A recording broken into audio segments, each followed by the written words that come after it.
अगर तुमने आज निफ्टी का चार्ट देखा होगा, मार्केट में आज लास्ट में एक 200 पॉइंट की बड़ी ग्रीन कैंडल बनी थी। अब किसी ने उसको ब्रेकआउट बोला, किसी ने बोला ऑपरेटर की एंट्री, और कोई ये भी बोल रहा है कि रिटेलर को यहाँ फंसा दिया गया। लेकिन मैं तुमसे कहूँ, ये सारी एक्सप्लेनेशन इनकम्प्लीट, इसमें से कोई भी एक्सप्लेनेशन कंप्लीट नहीं है।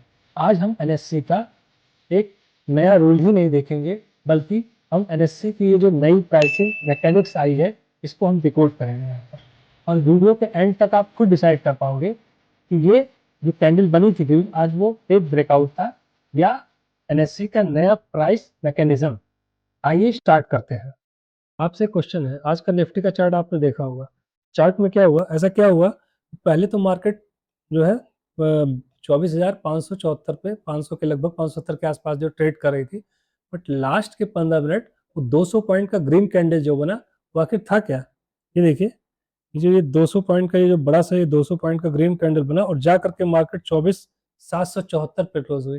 ये बाइंग थी असली या कुछ और, आइए इस बात को समझते हैं। देखिए, इसको समझने के लिए हमको पहले ओल्ड सिस्टम समझना पड़ेगा और फिर आज क्या चेंज हुआ इसको हम समझेंगे। देखिए, ओल्ड सिस्टम क्या था, सपोज दैट पहले क्या होता था, वी वैप क्लोजिंग होती थी। उसका मतलब क्या है, उसका मतलब ये है कि इसको हम रियल लाइफ एनालॉजी में रेस्टोरेंट के एग्जाम्पल समझते हैं, आपको बहुत आसानी से समझ में आ जाएगा।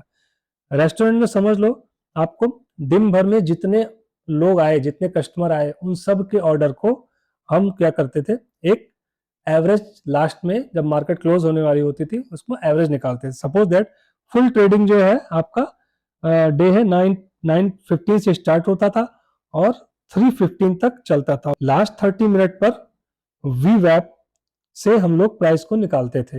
वी वैप में जो लास्ट में क्लोजिंग प्राइस एवरेज जब आ जाता था, वही यहाँ पर जो है एक हमारा क्लोजिंग प्राइस डिसाइड होता था। बट आज ये बड़ी वाली कैंडल यहाँ पर जो ग्रीन बनी है वो क्यों बनी, आइए इसके लिए हमको न्यू सिस्टम समझना पड़ेगा जो आज 3 अगस्त 2026 से लागू हो गया है। एनएससी ने इसको इम्प्लीमेंट कर दिया है, आपने देखा होगा, और वही हम लोग देख रहे हैं कि ये ग्रीन कैंडल क्यों बनी थी। देखिए, आज क्या हुआ, आज सुबह 9:15 पे मार्केट सेम स्टार्ट हुई, लेकिन कैश में मार्केट जो थी वो 3:15 पर क्लोज हो गई, यानी कैश में ट्रेडिंग 3:15 पे बंद हो गई। अब 3:15 के बाद क्या हुआ, 3:15 पे ऑक्शन विंडो स्टार्ट हुई। 3:15 से लेकर के 3:40 तक का क्लोजिंग है, 40 वाला हम बाद में बताएंगे। अब ये समझिए कि 3:15 के बाद एक क्लोजिंग विंडो यहाँ पर नया मैकेनिज्म स्टार्ट हुआ है। अब ये ऑक्शन जो है वो डिसाइड करेगा कि क्लोजिंग प्राइस क्या होगी। पहले वीवैप डिसाइड करता था, अब ये जो ऑक्शन हो रहा है 3:15 से लेकर के जो लास्ट के 25 मिनट में, ये डिसाइड करेगा, ये डिस्कवर करेगा प्राइस को। तो होगा क्या, एक एनालॉजी समझ लीजिए फटाफट इसको। सपोज दैट अभी 3:15 पे 3:15 का मार्केट समझिए, उस समय मान लो कोई एक हम रेस्टोरेंट का उदाहरण लेते हैं, तो उसमें क्या है कि ये पिज्जा का हमने एग्जांपल लिया है। सपोज दैट कि मार्केट ये पिज्जा के शॉप पर 500 पिज्जा है इस समय, 3:15 की बात हो रही है। अब कुछ लोग आते हैं, बाहर आते हैं, कुछ लोग 450, 455, 465, 470 ऐसे ऐसे उस पर ऑक्शन करते हैं, बोली लगाते हैं मतलब।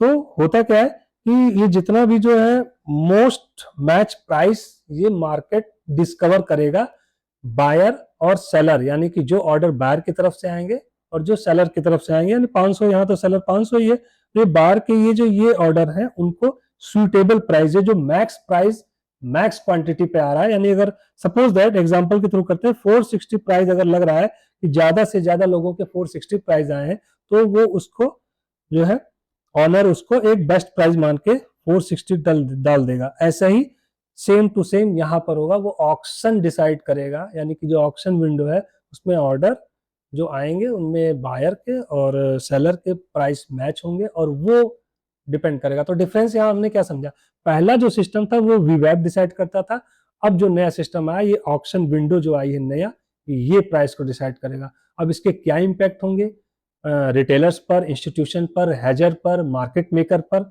इसके लिए हम आप लोगों को एक डिटेल वीडियो में कवर करेंगे। नेक्स्ट वीडियो जरूर देखिएगा, मिलते हैं नेक्स्ट वीडियो में।